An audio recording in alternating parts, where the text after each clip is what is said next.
ನಮಸ್ಕಾರ, ನಾನು ನಿಮ್ಮ ಮಿಸ್ಟರ್ ಪ್ರಾಫಿಟ್.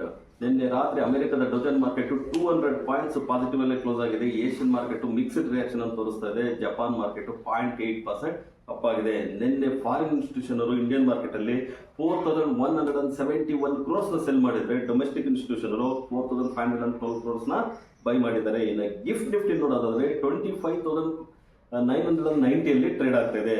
ನಿನ್ನೆ ನಿಫ್ಟಿ 108 ಪಾಯಿಂಟ್ ಲಾಸ್ ಆಗಿಬಿಟ್ಟು 25,960 ಕ್ಲೋಸ್ ಆಗಿದೆ. ನಿನ್ನೆ ಓಪನಿಂಗ್ ಪಾಸಿಟಿವ್ ಆಗಿ ಇತ್ತು, ಆಮೇಲೆ ವೀಕ್ ಆಗಿ ಟ್ರೇಡ್ ಆಗಿದೆ. ನಿನ್ನೆ ಸ್ಟ್ರಾಂಗ್ ಆಗಿ ಮೂವ್ ಆಗಿದ್ದ ಸೆಕ್ಟರ್ ಅಂದ್ರೆ IT ಸೆಕ್ಟರ್ ಮತ್ತು banking sector. Finally it's very loss ಅಲ್ಲಿ, ಮಿನಿಮಲ್ ಲಾಸ್ ಅಲ್ಲಿ ಕ್ಲೋಸ್ ಆಗಿದೆ ಬ್ಯಾಂಕು. ವೀಕ್ ಆಗಿ ಟ್ರೇಡ್ ಆಗಿರೋದಂದ್ರೆ FMCG, metal, defence, energy sector ಇವೆಲ್ಲ ವೀಕ್ ಆಗಿತ್ತು. ಡಿಫೆನ್ಸ್ ವೀಕ್ ಆಗಿದ್ದಕ್ಕೆ ಮೇನ್ ರೀಸನ್ ಬಂದ್ಬಿಟ್ಟು ತೇಜಸ್ ಏರ್ಕ್ರಾಫ್ಟ್ ಕ್ರಾಶ್ ಆಗಿರೋದಕ್ಕೆ ಅಂತ ಒಂದು ನ್ಯೂಸ್ ಇದೆ.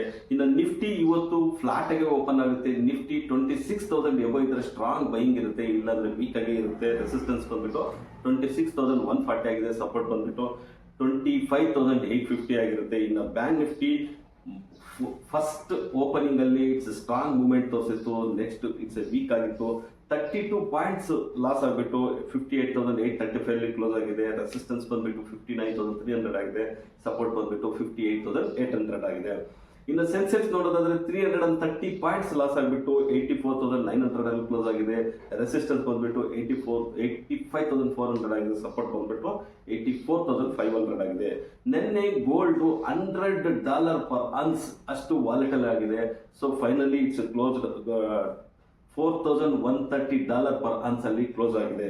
ಇನ್ನು ಇವತ್ತು ಈಕ್ವಿಟಿ ಡಿರೈವೇಟಿವ್ ಮಂತ್ಲಿ ಎಕ್ಸ್ಪೈರಿ ಮತ್ತೆ ನಿಫ್ಟಿ ಮತ್ತು ಬ್ಯಾಂಕ್ ನಿಫ್ಟಿ ಇವೆಲ್ಲ ಎಕ್ಸ್ಪೈರಿ ಇರುತ್ತೆ. ಒಂದು ವಾಲೆಟಲ್ ನೋಡೋ ಸಾಧ್ಯತೆ ಹೆಚ್ಚಾಗಿರುತ್ತೆ ಅಂತಾನೆ ಹೇಳ್ಬೋದು.